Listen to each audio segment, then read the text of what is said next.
We hebben aan dit project sinds 2018 gewerkt.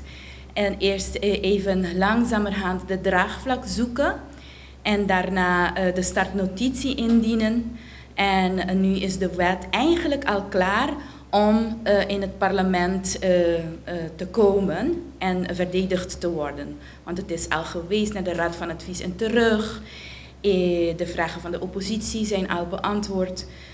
Alleen wij willen op Aruba de zorgtraject heel goed inrichten voordat dat gebeurt. En wij willen ook goede metingen hebben, voormeting en nameting.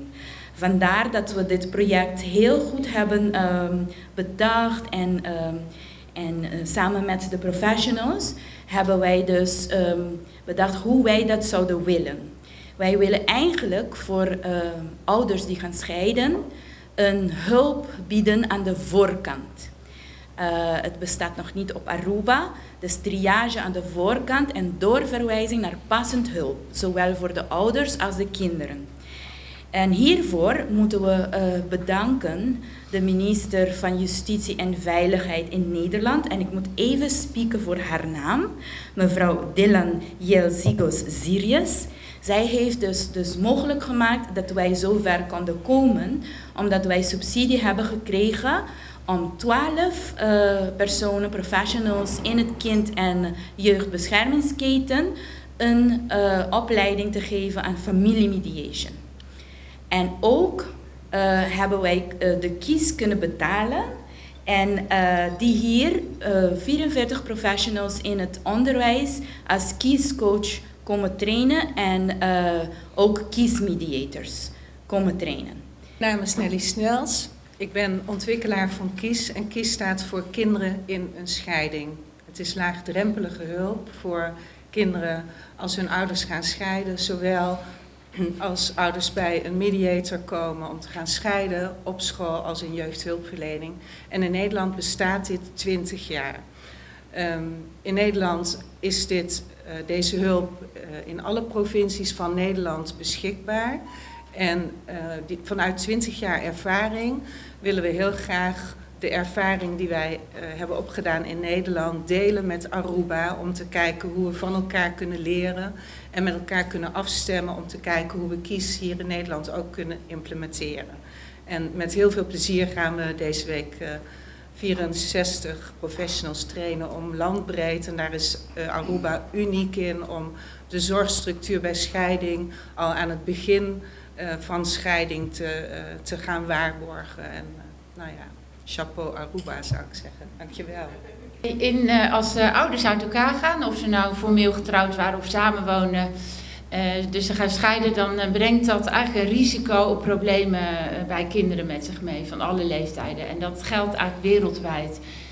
Wat je in Nederland ziet is dat er al best veel zorg en ondersteuning is voor zowel kinderen als ouders.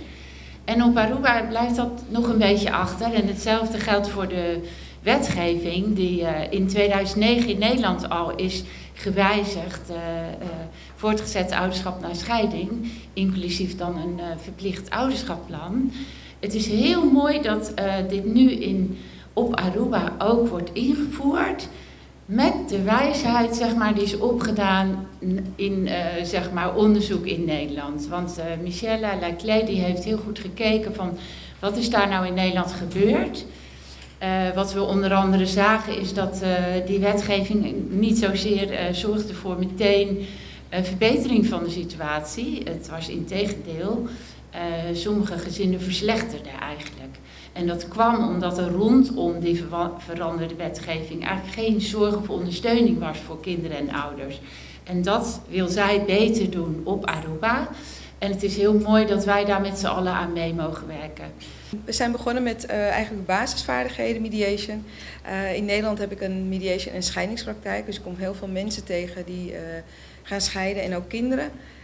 We zijn hier begonnen met de basisvaardigheden voor mediation.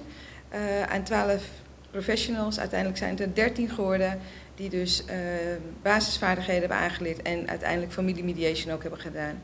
Familiemediation gaat over het algemeen over het herstel van communicatie. Bij conflicten zie je vaak dat communicatie een probleem is. En om opnieuw met elkaar om tafel te gaan zitten om bijvoorbeeld een ouderschapsplan te maken of om een relatie weer te herstellen, moet je weer in contact komen met elkaar. En dat doe je onder andere bij familiemediation. 12 professionals hebben dat aangeleerd gekregen en gaan nu verder in het traject met Kies om ouders en kinderen te helpen. Dankjewel, Barbara. Waarom is het van belang dat we een wet hebben en waarom is het van belang dat we mediation-opleidingen krijgen? Als je kijkt naar de cijfers, Aruba heeft hele grote aantallen, hoge percentages van scheidingen. Daar bedoelen we mee ouders die getrouwd zijn en uit elkaar gaan, maar ook geregistreerde ouders die uit elkaar gaan of in sommige gevallen ook weer samengestelde gezinnen die ook weer uit elkaar gaan. Dat betekent dat in ons onderwijs onze kinderen hebben vaak te maken met ouders die ergens anders wonen, vertrekkende ouders en nieuwe ouders die weer terugkomen. Dat is verwarrend voor onze kinderen, zeker als je bedenkt dat onze kinderen voortdurend wisselende volwassenen om zich heen hebben, zowel in het onderwijs als in de thuissituatie. Onze kinderen moeten daarmee leren omgaan, hebben problemen soms met hechting, hebben ook soms problemen van ik wil mijn vader zien, maar ik wil mijn moeder niet pijn doen. Of ik wil oma zien, maar dat mag niet van mijn vader, want die hebben ruzie, etc. Onze kinderen hebben daar last van en je kan een wetgeving hebben, je kan een mediation cursus hebben, maar de keten, en daar bedoelen we mee inderdaad zoals voogdijraad, gender education, etc., die hebben daarmee te dealen, de scholen hebben daarmee te dealen. We zien grote problematiek binnen de scholen ten aanzien van kinderen met gedragsproblemen, omdat ze dubbele loyaliteit hebben naar ouders en opvoeders. En daarom is het van belang om daar aandacht aan te geven, maar ook begeleiding. Je kan aan mediation denken, je kan aan kiesprogramma's denken, je kan aan programma's binnen de scholen denken. Leraren en interne begeleiders, schoolmaatschappelijk werkers kunnen zich wat bewuster worden met hoe begeleid je kinderen hierin.